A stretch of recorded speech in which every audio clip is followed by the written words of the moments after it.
By the end of this presentation, my hope is that you all have a beginner's level understanding of what it means to invest in the stock market and a better understanding of some of the options you have available to you, and then also some of the misconceptions and the value around investing. But first, an intro for those of you who may not have met me yet or have been in the earlier sessions. So my name is Obioha Okereke. I go by Obi, and I've lived in Washington State all my life. Went to the University of Washington, Bothell, and graduated in 2019, and launched my platform, College Money Habits, in 2020 as a free space for people to learn more about different topics within the realm of financial literacy, which includes investing, budgeting, credit, and saving. I enjoy food, and I like to eat out. That's one of my vices when it comes to spending money. And then fun fact about me is that I have a twin brother. And then for my financial journey, so I'm 26 now. I started working, my first job was when I was 18 years old. And I started investing at the same age while I was in high school with $150. And one thing that I'm going to continue to emphasize throughout this presentation is that when it comes to investing, you can start with any amount. Unlike real estate or some other avenues where you can go about building wealth, investing is one of the easiest because you can start with $1 or $10 or $100. And then as we sit here today, I'm now 26, so it's been 8 years since I started working, and my investments went from being $150 to now worth a bit over $140,000, and then my net worth is 210, in large due to investing in the stock market. So do you invest? In the pre-survey that many of you took, I saw 49 responses. 86% of you said that you were not investing. And so have this graph here that highlights the amount of people relative to different demographics who are not investing. And you can see that there's a pretty wide disparity between who's investing and who isn't investing. And I want to call that out again, because when it comes to investing, a very large amount of the stocks and other assets that are within the stock market are owned by a select few people. And the more assets you own, the greater opportunity you have to build wealth over time, and the more financial security you can see. So you want to learn about investing. So fun fact is that women make better investors based on various studies that have been done. The reason for that being that in those studies, they found that men took greater risks and had less of a long-term focus were a couple of things that they found through the research. And so women generated larger returns over the long term. It wasn't by a significant amount, but it was still larger. So again, investing is one of the greatest ways to create wealth. I know that in my personal life, without investing, I wouldn't be where I am today, and I wouldn't have the resources that I have. I also have a friend who started investing around the same time as I did, and we both started very small. And with the money that he was able to accrue through investing, and I'm not talking about taking huge risks and trying to double our money or triple our money or anything like that, just staying consistent. He now owns a home, and he's 28, I believe, and has been able to purchase various project cars for himself, and he is financially stable. And a large portion of that comes as a result of being consistent with saving and as well as investing. So for those of you who are thinking about starting your investment journey, the best things to do are to start by doing research. Part of that research is being here today, and then also taking the mini course, where you want to make sure that you acquire as much knowledge as possible before you start investing, because there are various risks that come with investing, and figuring out what type of investor you want to be. So one thing that we'll talk about here, and then it's also in the mini course, is there are different types of strategies that you can adopt. You might be somebody who doesn't want to make investments on your own. You might want to have a financial advisor that does that for you, or you might want to use a robo-advisor, which is something that we'll talk about later. And those are all things that you should consider and decide upon before you open an account and begin investing. And then lastly, it is easier than you think. I don't spend, in a given week, I don't spend a lot of time looking at my investments. I don't spend a ton of time doing research anymore, unless I'm looking to change my strategy or I see that something's not going well within my investment portfolio. And then I'll sit down and dedicate some hours to doing research. But aside from that, there are some very simple ways to approach investing that don't require a lot of effort. So what does it mean to invest? When you think about investing in the stock market, the main idea is that you are buying ownership of a company or of several companies seeking a return on that investment. So we can use the example of Microsoft, since most of you have probably heard of Microsoft or use Microsoft products. You can even think of Amazon. If you were to buy a share of Amazon or Microsoft stock, you are therefore hoping that the value of that company increases, and you're assuming that it'll increase over time, resulting in the share price increasing, which will allow you to earn money. So for example, if I were to invest in one share of Microsoft, and then 20 years from now, Microsoft is 10 times larger than it was today, I would expect to have seen a large return on that particular investment. And so when it comes to investing, you are putting money into companies and buying shares of those companies, seeking a return that you can then sell at a profit. Does that make sense, or is there anything I can clarify around that when it comes to investing? Oh, and let me open the chat so I can see. Okay, perfect. So the most important thing when it comes to understanding how investments grow and the importance of investing early is compound growth. So with compound growth, let's say that, so on average, the growth of the stock market is 10%, meaning that you can expect, I don't want to say you can expect, but on average, investments have grown at a rate of 10%. Meaning that if you were to invest $100, in 1 year, that $100 would turn into $110.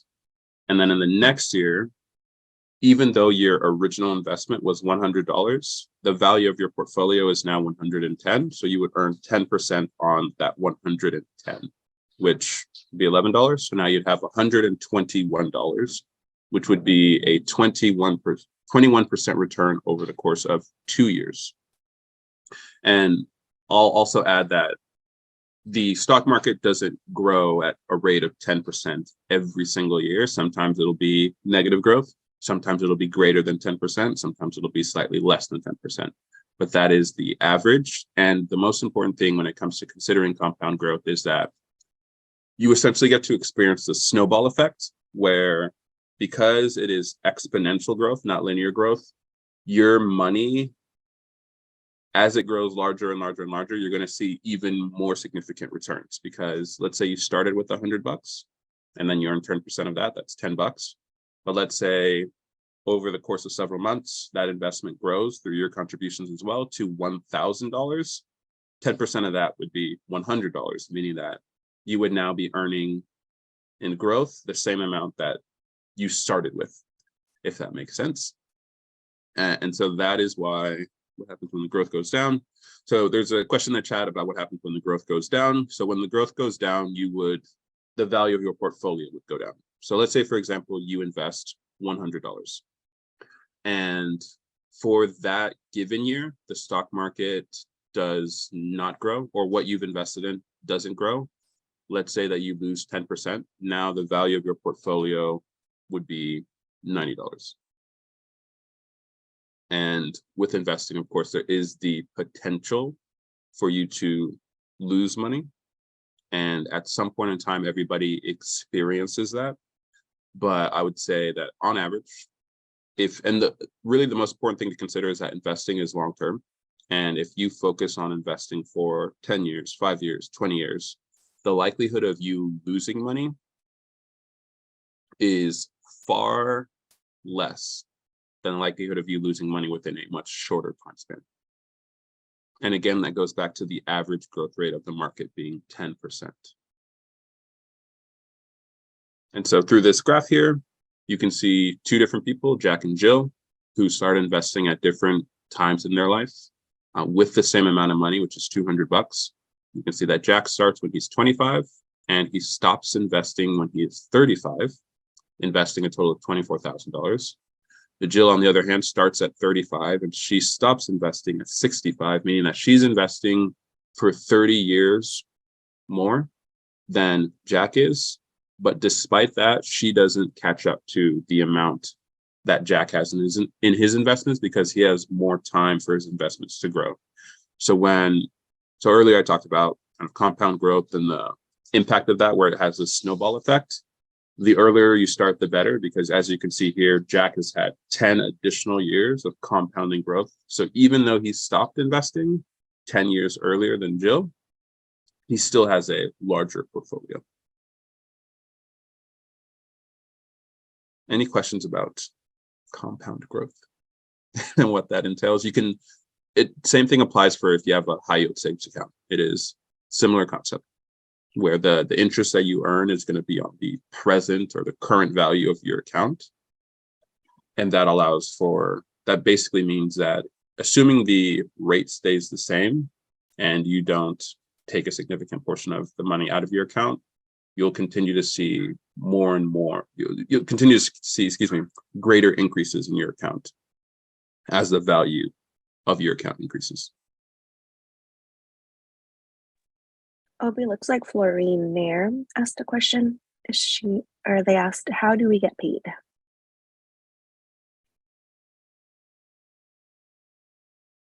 So you earn money. So there's two things to consider here, and there's a full video on this in the mini course. So when let's say that you invest in Microsoft and you invest $100, and let's say that over the course of 5 years, that $100 investment grows to become worth $200. This would be a unrealized gain, meaning that you haven't sold that investment, so it hasn't been realized, but it is earned money. So you have now earned $100 in unrealized gains. It isn't true earnings until you sell it. And so once you sell an investment, then it becomes essentially money that you've earned. The same way that, let's say you own a business and then you sell that business, you now have money in your pocket. You have the money from that sale in your pocket. And one thing worth noting, and it's mentioned later in this presentation, is that you will have to pay taxes on earnings from investments. Now, of course, there are a plethora of ways to reduce your tax burden when it comes to selling investments. And for some of you here, there is basically a bucket where if you hold investments for longer than a year and you sell it for a profit, you would pay no taxes. And that is based on your tax bracket. And I have a chart that shows who is eligible for that here in a bit. Any additional questions? Okay. Does this make sense? The idea of compounding growth and the importance of starting earlier and staying consistent? Yes, I believe I have a better understanding of it with just a little information I've received so far. Awesome. Thank you. And I see some thumbs up. Perfect. And so Florine asked, can we freeze the invest? So I'm assuming you are asking if you can pause your investments, and if that's the case, the answer is yes. Yeah. Pause. Yeah. Pause. Okay. I think this was a silly question. Oh no silly questions. Okay. So the answer is it's yes and no. So you can, let's say that you set up an automatic contribution of $100 where you're going to be investing into a fund or into a company, and it's going to be $100 every month. You can stop that. However, once you've invested in a company, you can't pause that investment. That is money that you've now invested in a company. So if you can imagine, like, let's say Stephanie started her own business, and then you gave her $100 to help her grow her business, or you gave her $1,000 to help her grow her business. If she's already used that money towards the growth of her business, you can't like pause it, if that makes sense. Now, so once you invest in a company, that money is now invested in that company. The way for you to receive your money back would be to sell that investment. The consideration here when selling your investment is that, especially if you do it in a very quick time frame, you could be doing that at a loss where you've lost money. And another question on, do you pay taxes on just having stocks, bonds without selling them and just earning dividends? So there are qualified and unqualified dividends, where I would encourage you, if you're earning dividends right now, to Google it. Also for any investment accounts that you have, you'll receive a tax document and it'll show you which dividends are eligible for taxes. So you won't pay taxes on all dividends, but you will pay taxes on some of them. And it's not something I personally concern myself with, just because it never seems to be overly significant as far as the amount of the amount of dividends that I have that are eligible for taxes. But the answer is yes. You will pay you'll pay taxes on dividends. And for those of you who aren't familiar with what dividends are essentially a percentage of earnings that you receive for investing in a company or investing in a fund. Now, every company doesn't pay dividends, but an example would be Home Depot. So if any of you have been to Home Depot. Hello? Home Depot pays a dividend. And so that means, as an investor, you can expect that I don't know what the cadence is for them. Some companies will pay out monthly dividends, or it can be quarterly, or it can be an annual dividend. For every share of stock that you own of that company, you will receive a dividend. So I'm trying to remember, but I think Microsoft pays, I want to say it's 60 cents, but it might be less. But let's say a company pays 60 cents a share as a dividend. That means that if you own 100 shares, you would earn 60 cents per share that you own over the course of the year. And with dividends, it's a great way to build passive income. And so a big focus of mine for this year has been to increase my dividend income by investing in companies that have a high percentage yield of dividends that they're paying out. Good questions. A lot of good questions. I'm gonna bump here. Let's see.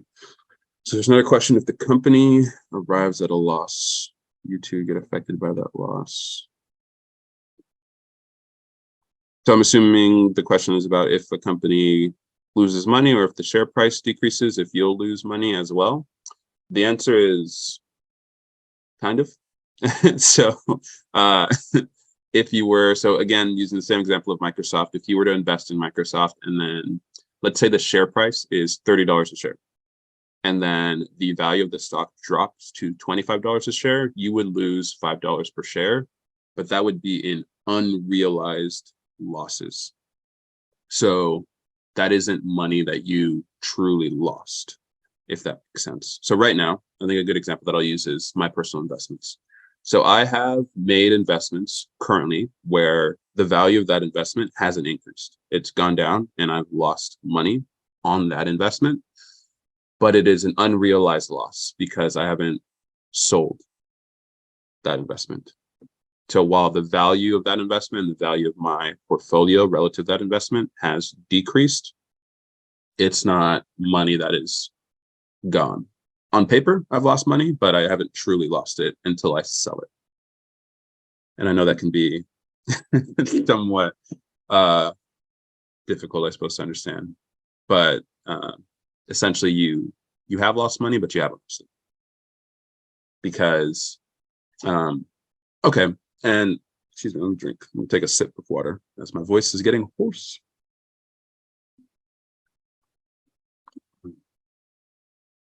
So if you were to, so a good example would be Microsoft again. Let's say you invest let's say you invest $100 and the current share price of Microsoft is $25 a share. Assuming there's no trading fees, you would have just purchased 4 shares at a price of $25. Now, let's say the value of that stock drops to $20 a share. Your investment would now be worth $80, and you would have an unrealized loss of $20. Now, let's say you don't sell that investment, and 10 years down the road, it's now worth $500. You now went from a investment that was losing money to now an investment that has earned you money. And so now if you were to sell that, you would be selling it at a profit that you would receive, and then you would pay taxes on that profit. And so that's the importance of understanding unrealized gains and unrealized losses, because with an unrealized loss, it can become a gain. With an unrealized gain, it can become a loss. But once it's realized, meaning once you've sold it, it is locked in. Okay, now some misconceptions about investing. Number one is that investing is gambling. There is a misconception that when you put money into the stock market, you are ultimately gambling it. And there's a 50-50% chance that you're going to make money and a 50% chance that you're going to lose money. And this is not true. The difference between investing and gambling is that gambling is based on pure chance and pure luck.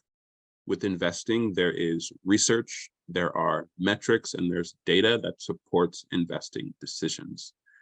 The way that you can approach investing where it would be considered gambling is if you do no research and you essentially throw money at a company hoping that it earns you money because of something that you've heard. So for example, if I were to say, I like Boeing as a company, and I'm not saying that. Let's say it's a hypothetical where I say I like Boeing as a company.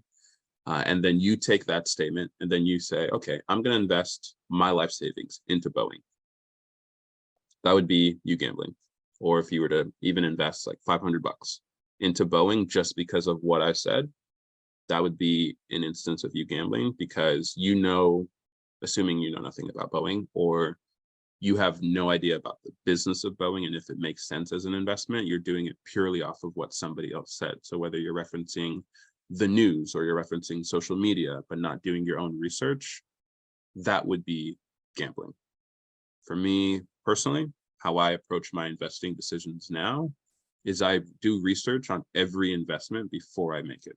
So I mentioned that I wanted to grow my dividend portfolio and earn more dividends. So what I did was I looked up best dividend stocks. And then from there, I compiled a list. And then I went through every company, and what I'll do is, let's say, let's take, let's say Apple, because Apple pays a dividend. It's not that large.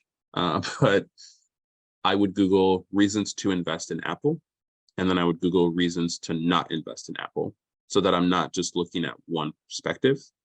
And then I would look at like Apple compared to its competitors and things like that, so that I now have a better understanding of what this company does, how this company is valued, and how it compares to its competitors. So now when I invest in Apple, if I chose to invest in Apple, if the share price were to go down, I wouldn't care. One, because I'm investing for the long term. So what happens in a month or what happens in a year doesn't necessarily matter to me. And then two, I've done my research on this company, and I have faith, and based on my understanding of research that I've done, I trust that this company is going to be around for many years to come and do well. And that is how you can take what some people perceive to be gambling and make it a a solid effort. And that is true investing, as opposed to just throwing your money at random things, hoping that it earns you money. And it's something I've done before, and I lost money doing it. It is not a sound way to go about investing. Another one is that there is no point in investing. So this one is huge. So I've made this statement before, I think I made it last year, is that you can't save your way to retirement. And the meaning of that is every year, inflation on average is about 3%. Lately, it's been higher, where the value of a dollar decreases every year by an average rate of 3%. You all likely have witnessed this when you go grocery shopping. If you ever bought, or if you go out to eat, 20 years ago, or even 10 years ago, or 5 years ago, the price of eggs, or the price of a McChicken at McDonald's, or the price of a bottle of water was vastly different than what it is today, meaning that as time goes on, what you can buy with a dollar is decreasing. When you set your money aside in a savings account, in a regular savings account, it'll earn maybe at most like 0.3, 0.5% in interest, which is still 2.5% less than inflation. When you put it into a high yield savings account, you can earn right now 3 to 4%, meaning that you could actually beat the average rate of inflation through setting aside it in a savings account. But that's not, that's like present day, it's not historical. And right now, the rate of inflation is obviously pretty significant. But if you can remember from earlier with investing, the average rate is 10%, meaning that not only would you beat inflation, but you also are giving your money the opportunity to grow exponentially.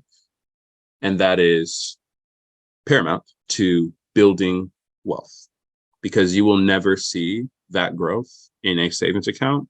You won't come close to seeing it in a checking account, even if your checking account is earning interest.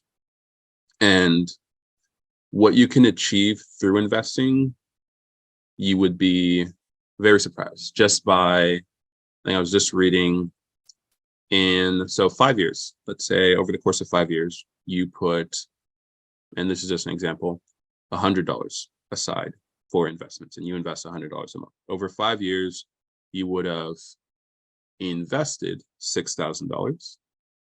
And assuming I think it's a 10% rate of interest, the growth that you would see on that $6,000 would be $2,000, and the value of your portfolio would be worth $8,000. Now, if you were to set aside $100 a month for that same amount of time, you would save $6,000, but you wouldn't come close to seeing $2,000 in growth from that savings account. And I would say that currently, to put that into perspective, from what I've seen, to earn $2,000 in growth from a savings account, like a high yield savings account, you would need, like in present day, around $50,000 to earn that in a given year, meaning that if you wanted to earn that from a savings account, you would need to likely save close to that same amount over the course of 5 years. So investing is just a completely different ballgame than saving, and it really gives you the opportunity to grow your money at a very good rate. But again, that is over the long term. And then lastly is that you need a lot of money to get started. So this is not true. When it comes to investing, I mentioned I started with $150. I've had friends that have started with less. I've had siblings that have started with less. You could start with $5. You could start with $1, start with $10. All that really matters is that you get started and that you stay consistent.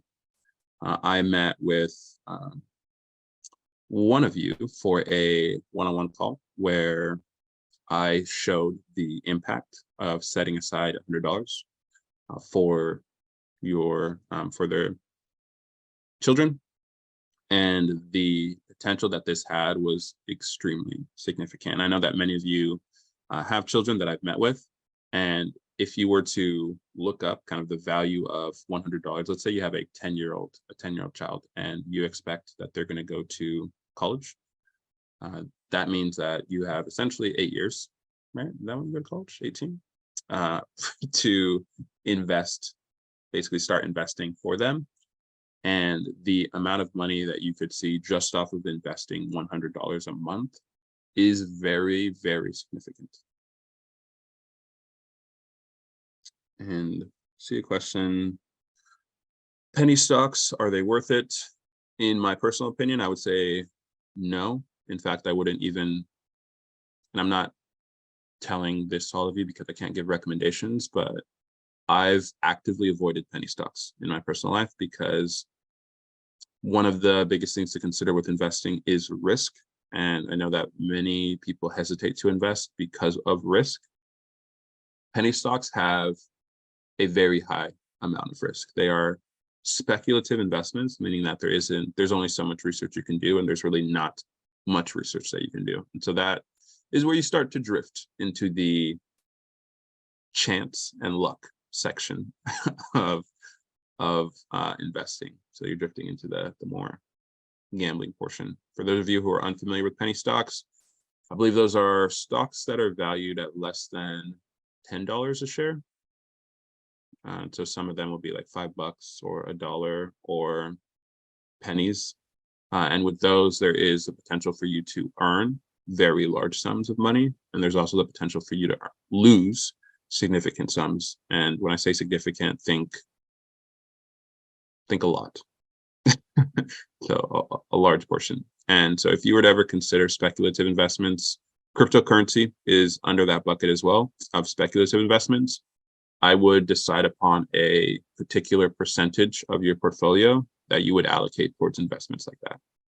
So for example, in my personal portfolio, I don't allow for any more than 10% of the total value of my portfolio to go towards speculative investments. And I try to keep it as close to 5% if I were to do that. And the reason for this is because when it comes to speculative investments, you could quickly, like in a day, see your investment cut in half. And that sounds dramatic, but I've had it happen to me. But that, again, is not investing. Like if you invest in a Microsoft, or you invest in an Amazon, or you invest in a mutual fund, which we'll talk about soon, those aren't getting cut in half in a day. You're not losing 80% in a week or anything like that. But with speculative investments, you can see very significant drops in the value of those particular investment vehicles. And let me scroll up.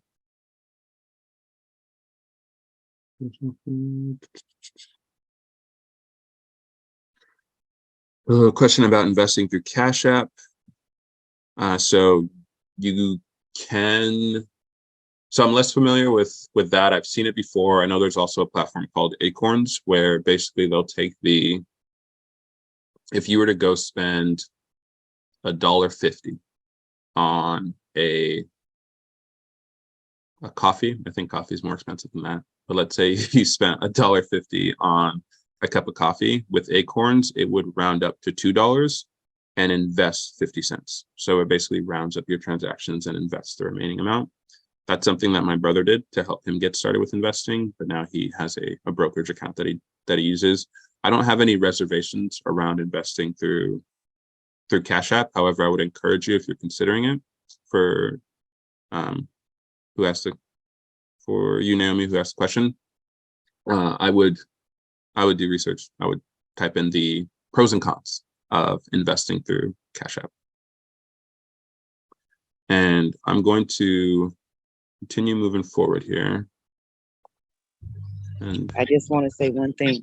You answered a question. My son just said, you can invest through Cash App.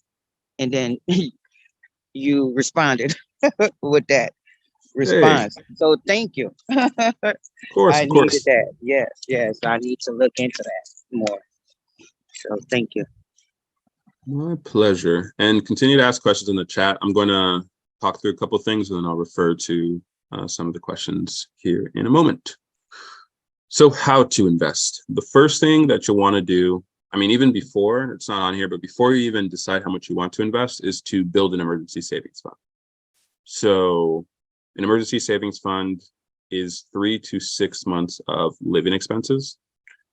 Living expenses will be things such as rent, your mortgage, groceries, utilities, your light bill, anything that you need in order to survive. So let's say that for your monthly expenses, let's say it's $500. And this is just an example. At minimum, in your emergency savings fund, you would want to have $1,500 because that is 3 months worth of living expenses. If you wanted to go for the 6 months, that would be $3,000. Now, the purpose of the emergency savings fund is so that if you were to have a sudden medical emergency, or let's say you need to repair your car, or you need to repair your home, or you need to do something around your apartment, or whatever it may be, you have money that's set aside to help you handle your bills or to handle that emergency, hence the name emergency savings. The reason that you want one prior to investing is because when it comes to investing, you can lose money. And you don't want to be put in a position where, due to the money that you've lost with investing, you can no longer afford to support your current lifestyle. So one thing that I've always made sure of when it comes to investing is the first thing is I made sure I had a savings account that had money in it before I started investing. And that is why I started with $100, because I knew, even though it was highly unlikely, if I lost that $150, nothing would change in my life. I would say, oh, bummer. And then I would continue to function, and then I would likely invest more money. And so when you're starting, I would start with an amount where if it disappeared, which is again highly unlikely, provided that you approach investing in a way that's backed by research and it's a more cohesive strategy.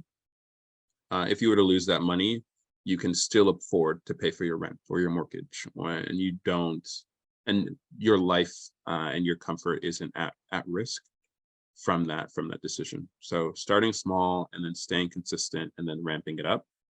I went from that relatively small amount to investing a significant portion of my income. And of course, the risk of this is when the market goes down, my net worth has a sharper decline since a large portion of it is tied to the stock market. And what I can say about that is, I mean, this happened and it's happened multiple times, is the mental impact it has on me is minimal because I'm not focused on what happens again in a given day or in a week or over the course of a year. I'm focused on long-term growth. And when it comes to investing, you need to make sure that you're in a long-term mindset, because the true value of of investing is experienced over the long term, not in a week, not in a month. And so that is a huge thing to consider when it comes to investing. So deciding how much you want to start with, and then understanding your options. That's going to be the next, I think it's the next slide.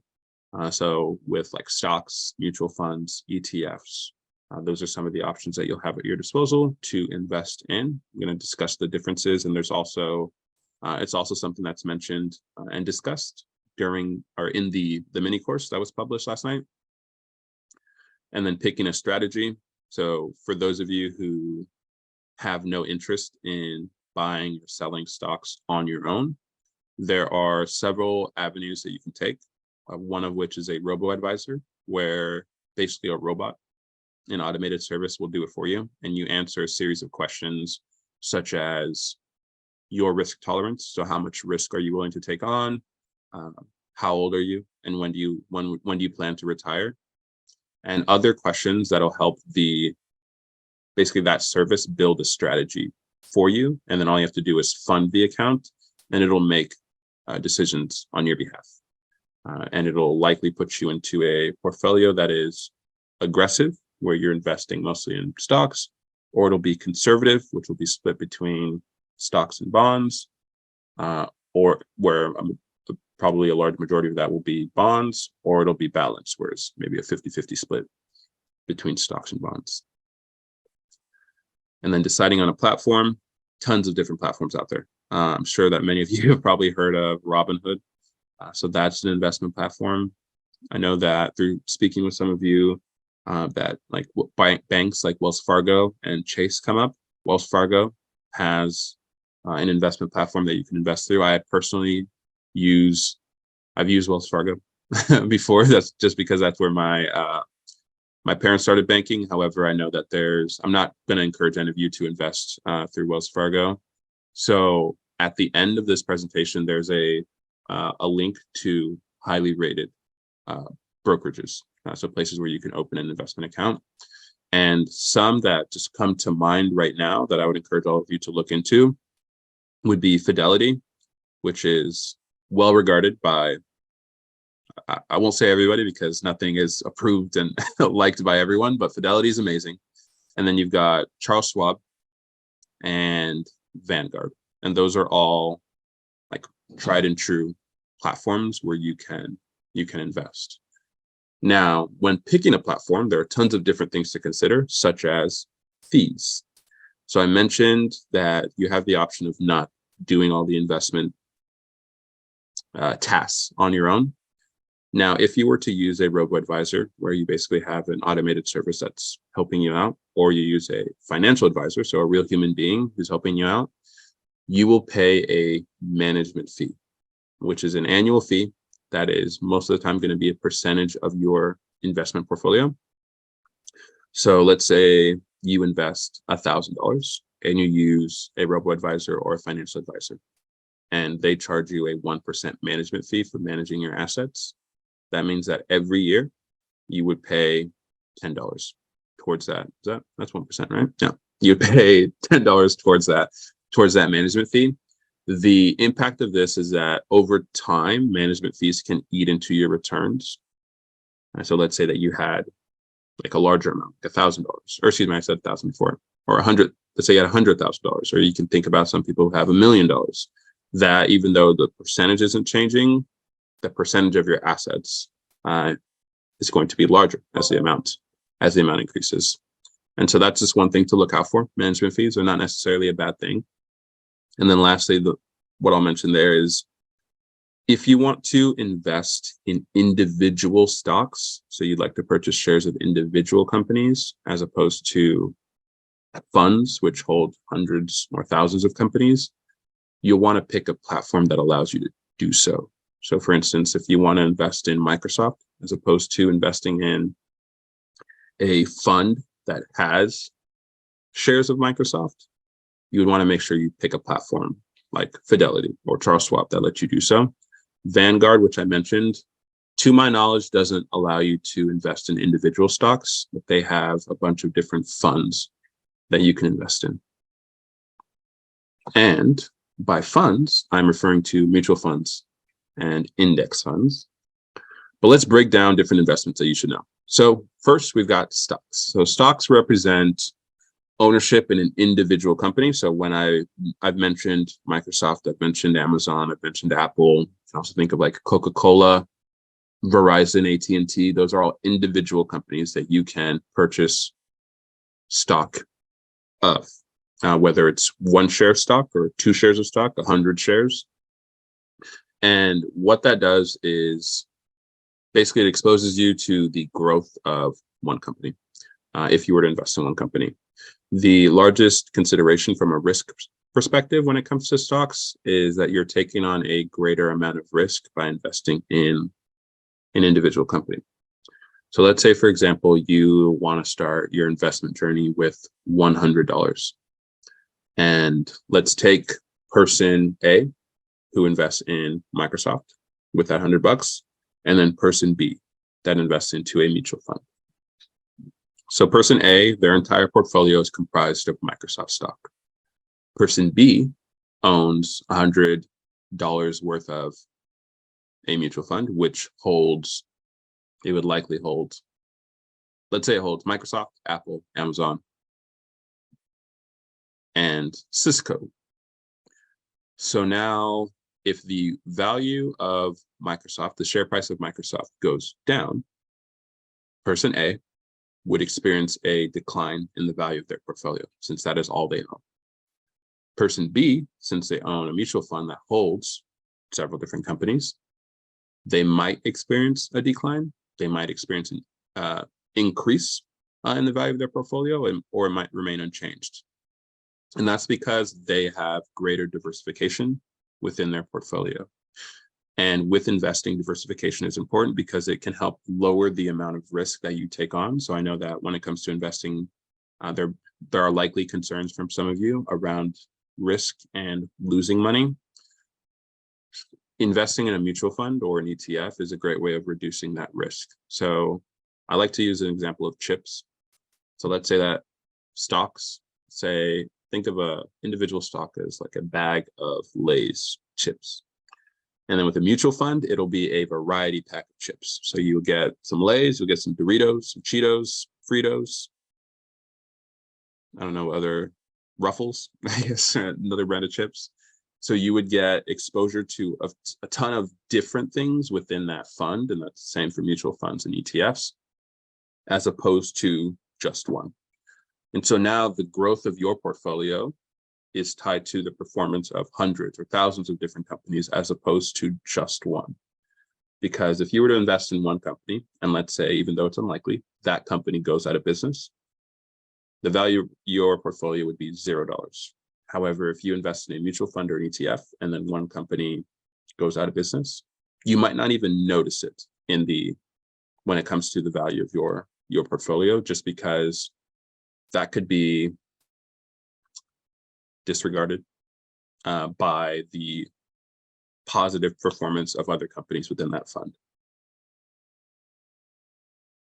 Mutual funds and ETFs are very similar in this respect, in that they are going to be a basket of stocks, whether it's hundreds or thousands of different companies.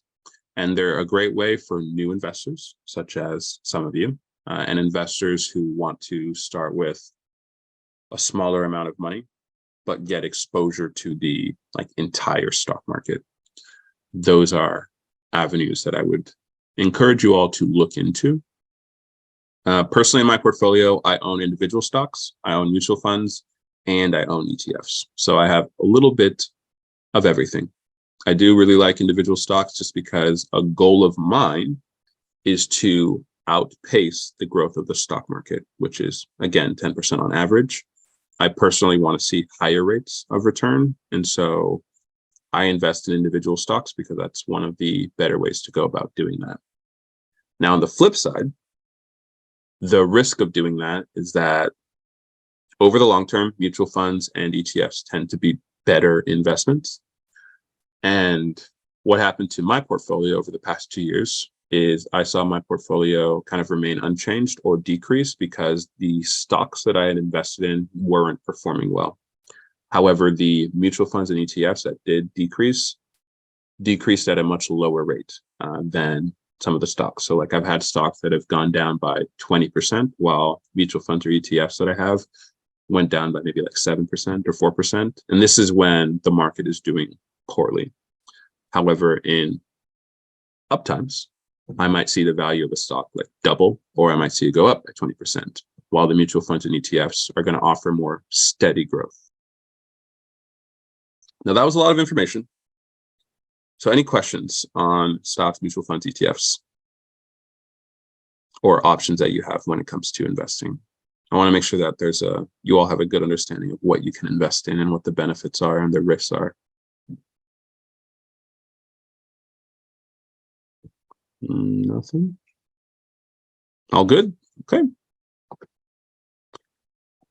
So where can you invest?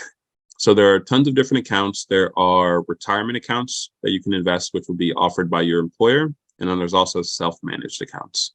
So one that you should know about is a Roth IRA. A Roth IRA is a retirement investment account that anyone who has income can open. So whether you're receiving Social Security benefits or Social Security disability benefits, or if you have a full-time or part-time job, you can open a Roth IRA. The benefit, the most significant benefit of a Roth IRA is that it is tax exempt, meaning that for the money that you earn in a Roth IRA, you do not pay taxes on it. So let's say that you open a Roth IRA and you invest consistently for 30 years, and the value of your Roth IRA becomes $1 million. When you are 59 and a half, you could withdraw that money and you would pay no taxes. Because since you're opening a Roth IRA with with post-tax income, meaning it's money that you've already paid taxes on, which is why it is for people who have income, you don't pay taxes again. But that is contingent upon you having the account for at least 5 years and waiting till 59 and a half to make withdrawals. And aside from that, you can still withdraw money from the account. So you can withdraw whatever you contribute, but to withdraw earnings, if you withdraw earnings prior to that 59 and a half, you would be hit with a penalty and you would pay taxes. So there's really no great incentive to pull money from that account prior to 59 and a half. I personally have a Roth IRA. And if you are somebody who is working, who has a job, or you're receiving benefits, it is something that I would do research on to see if it is something that you'd be interested in and that you could see the value of. With a Roth IRA, there is a contribution limit, meaning that there's a cap on how much you can put in on an annual basis, and that is $6,000 a year. I believe if you're over the age of, I'll say 50 or 55, you can do what's called a catch-up contribution, which allows you to put in, I think the limit is now 7,000 or so, but it's a larger amount than the average person. And now with 401k and 403bs, those are retirement accounts that are offered by employers. 401k is what you'll experience if you work for a public company. So I have a 401k. Even private companies will offer 401ks. With the 403b, 403bs are offered by companies and organizations that are tax exempt. So if you are somebody who works in government, or you work within education, or you work within medicine, you would have a 403b. And they are both tax deferred, meaning that you pay taxes once you withdraw money from those accounts. The primary advantage, I could speak to 401ks, of a 401k is that many times your employer will match your contributions, meaning that they might match, let's say 4%, meaning that up to 4% of your eligible contributions, they'll match at 100%. Meaning that you earn free money for investing in those accounts. So for instance, in a given year, can't remember the exact numbers, but I know that in 1 year at my current job, I invested a certain amount, and then my employer invested over $11,000 into my retirement account. And so that's essentially money that your employer is giving you for investing. And so if you currently have a job right now, I would encourage you, if you're not aware, if your employer offers a 401k or a 403b, I would ask to see if they do. And then robo-advisor, so we've discussed that previously before. Again, that is essentially a robot, an automated service that is going to make investment decisions on your behalf. This is a great tool for individuals who really want to make investing an even more mindless task where you're not having to really go in and do anything. Oscar asked, like AI. Yes. So yes, because it is going to determine, it is basically going to provide suggestions to you and invest you in a portfolio based on questions that you answer. And then with a taxable account, a taxable account would be like opening an account at Fidelity, like if you open a regular investment account, or Charles Schwab or Robinhood. And with those accounts, it's just an account that you could open, and then it's self-managed, where you would make the decisions in that account. So you could buy and sell whatever you want. And upon buying and selling is when you would then run into selling is when you would run into capital gains. And in my across my investments, I have a Roth IRA, 401k, and several taxable accounts as well. Questions about that? About the options that you all have available to you as far as investing? It's not mentioned here, but there's also 529 plans that you can invest you can put money in to invest money towards education for like your children.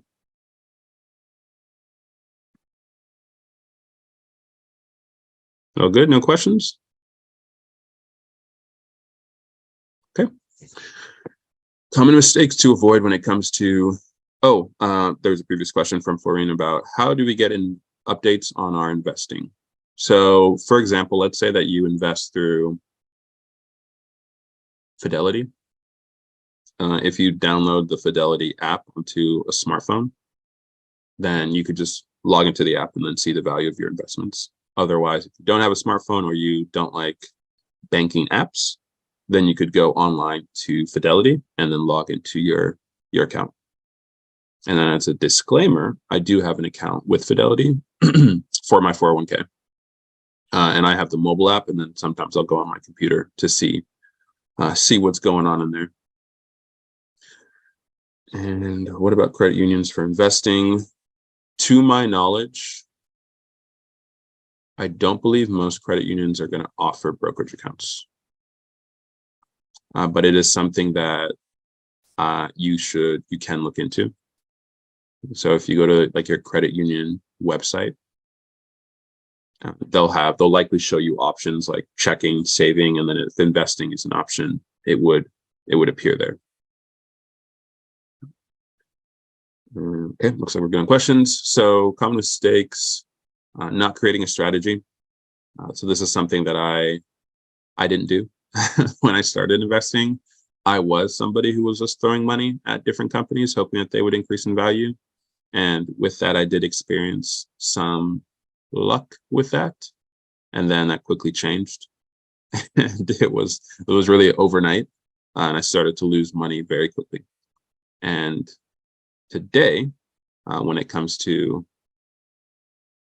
investing in my strategy, I simply focus on the long term, and I focus on companies that have been around for a while. And I also look at ETFs and mutual funds that pay dividends because I'd like to earn passive income, and ones that have a kind of a history of providing solid and good returns. So there,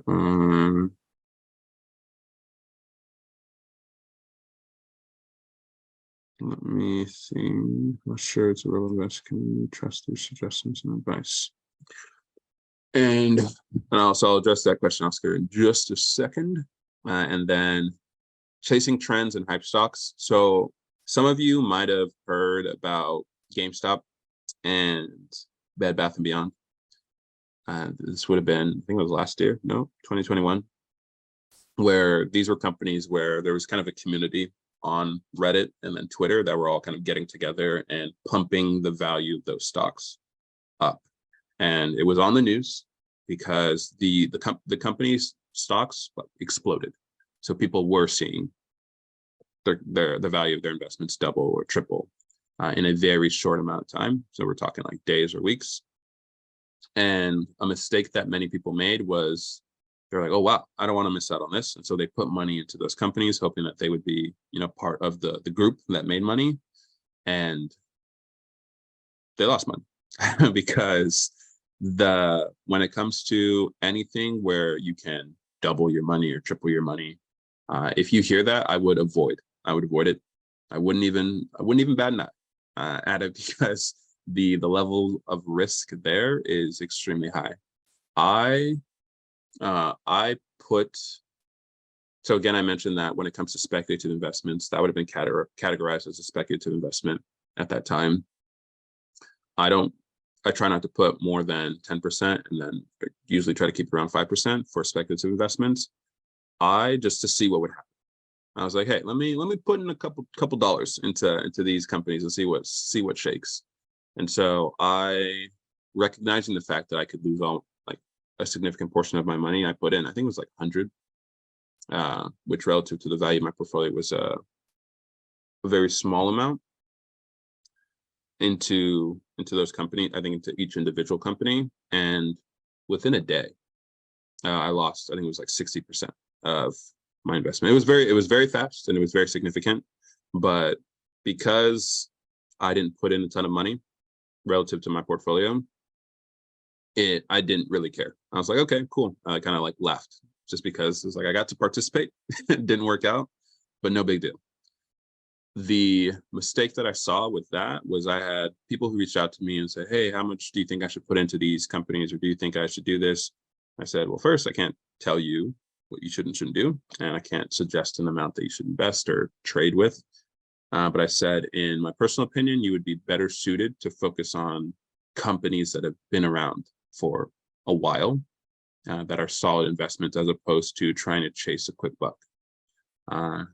Unfortunately, some friends didn't listen, and they ended up losing money with those trends. So making sure that when you see trends or when you see hype stocks where people are like, oh, invest in this now before it's too late, avoid those, or make sure to do your own research. And then lastly, not to invest based on emotion. So that all ties together. The news is something that I avoid when it comes to investing. I'm not saying that you all should do that, but the news capitalizes on hysteria, where like, oh, like they gotta hype things up and they make things very dramatic, where I just have found no value in watching the news as it applies to investing. And so whether you're hearing things from the news or you're hearing things from family members or friends, always do your own research. So if the news is saying, like, okay, this is likely a solid investment over time, hop on Google, reasons to invest, reasons not to invest, and do your own research and make sure it ties to your goals when it comes to investing. And now there were a couple questions that I missed.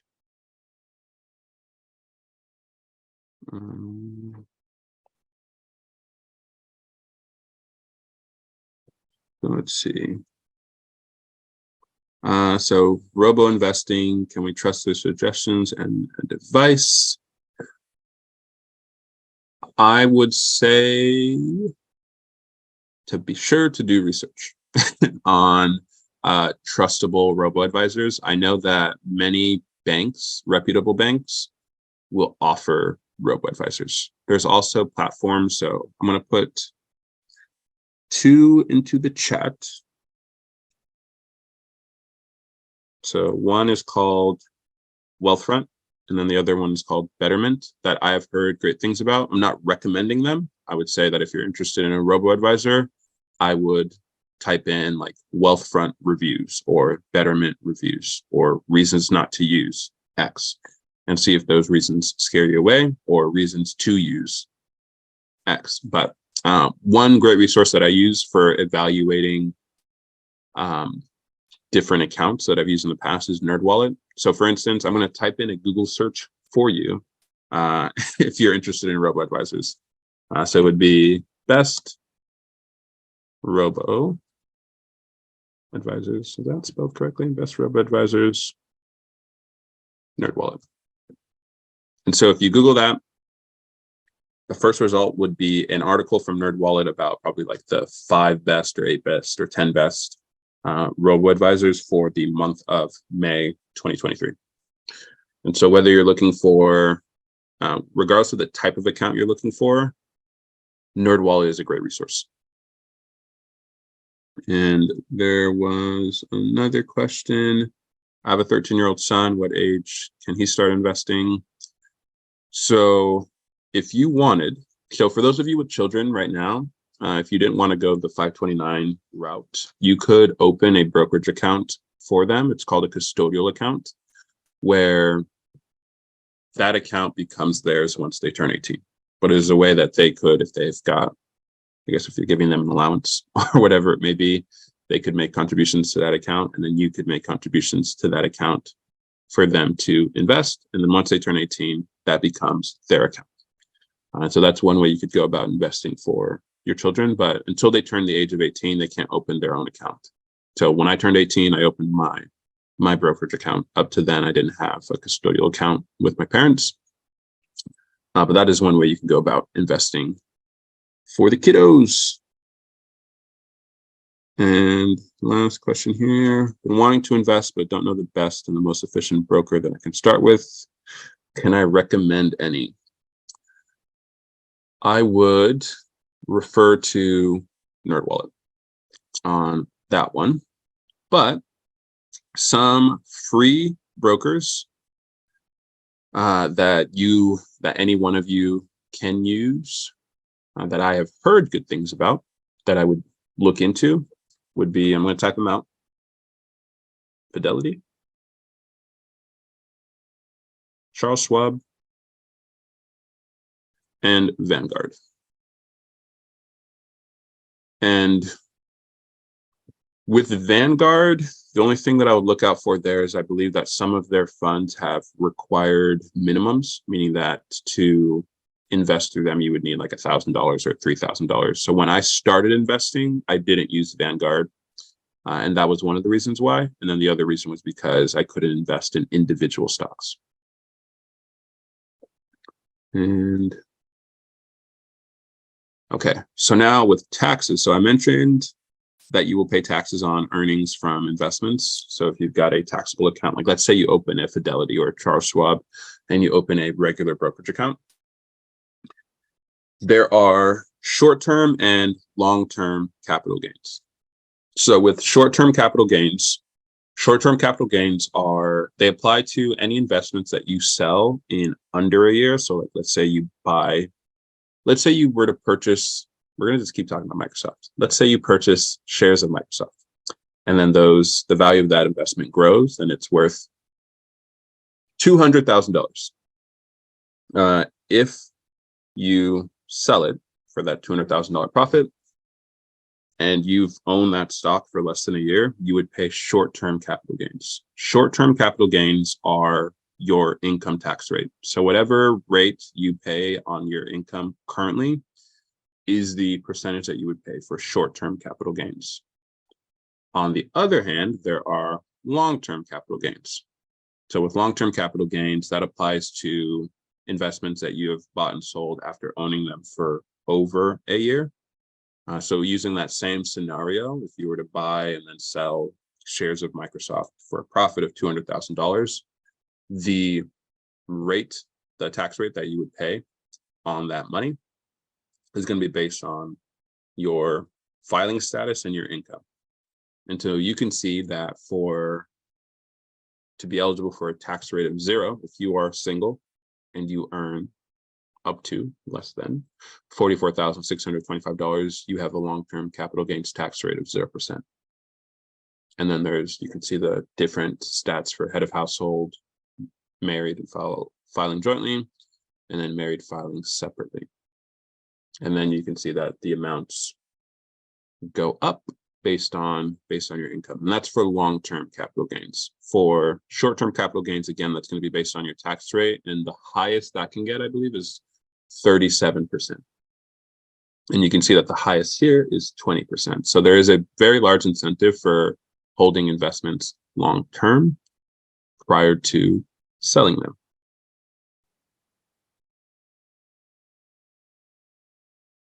So lastly, why you should start investing. Again, it allows you to outpace inflation. So we talked about the average 3% when it comes to inflation, and that your money is going to be losing its value every year. With investing, it allows you to grow your money exponentially and experience this snowball effect, where even if you start small, as long as you remain consistent, that can really grow to a large amount over time. Investing is a great way to save towards financial goals, long-term goals, specifically retirement. And again, I just want to emphasize, it's all about getting started and remaining consistent, because if you can invest consistently for 10 years, 20 years, you would be surprised by what that grows to. Because when I started investing at 18, I didn't imagine that I would be where I'm at right now at 26 with the value of my investments. And so compounding interest, again, that is, let's say that, so the average is 10% for growth. If you were to invest $100, after a year, that becomes $110. In year 2, you would earn 10% on that 110, so it becomes $121. Year 3, it would become $142. I think. Don't mark my math there, but the idea is that every year, you shouldn't expect to earn 10% every year, but on average, you would earn 10%. And so if you were to look up charts of what happens to $100 after 30 years, or what happens to $100 after 40 years, you can see just how significant you can grow your portfolio to be just by remaining consistent. And that's with $100, let alone, let's say you're investing $500 a month, or if you were to get to a point where you're investing $1,000 or even more than that every month. And then the earlier you start, the more your money grows. So if you remember that chart from earlier that showed Jack and Jill, where Jack started at 25 and stopped at 35. And then Jill started later, but invested for much longer.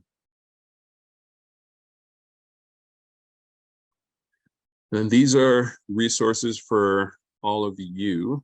So I've got a link there to the investing mini course, and let's see if I have a, boom, that's a link to it there. And I believe an email is going to go out regarding that. And then I have my personal website, College Money Habits, where there are resources there on investing and like how to get started and different things that you should know. Investopedia is an amazing resource that I suggest all of you take advantage of. It's a free website where, for instance, let's say that you want to learn more about Roth IRAs. I would Google a Roth IRA Investopedia. Honestly, as I was making this presentation, I referred to Investopedia. As I was doing the mini course, I referred to Investopedia to grow my knowledge and make sure that the way that I understood things was the correct way. And so Investopedia is an amazing site. 10 out of 10, highly recommend. And then there's a resource there for the difference between mutual funds and ETFs. And then lastly, I know that some of you were curious about different places that you could go to start investing and reputable brokers that you can use. And by brokers, I'm referring to platforms and websites, not individuals. And so that's a list of different resources that you have. And Glory, was that a question that you had? I see your hand up.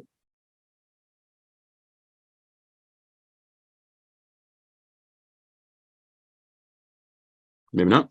Okay. And so lastly, I've got a link to also my website here if you want to connect, or sorry, excuse me, that's my email. And then also if you are on Instagram, I got my Instagram there, College Money Habits. And then I also recently started a podcast, which is called Is It in the Budget? Which is something that if you've got Spotify or Apple, Google, or if you were to go to my website, you could listen to it there. The most recent episode, I talked about budgeting and how to automate your savings and the importance of automating your savings.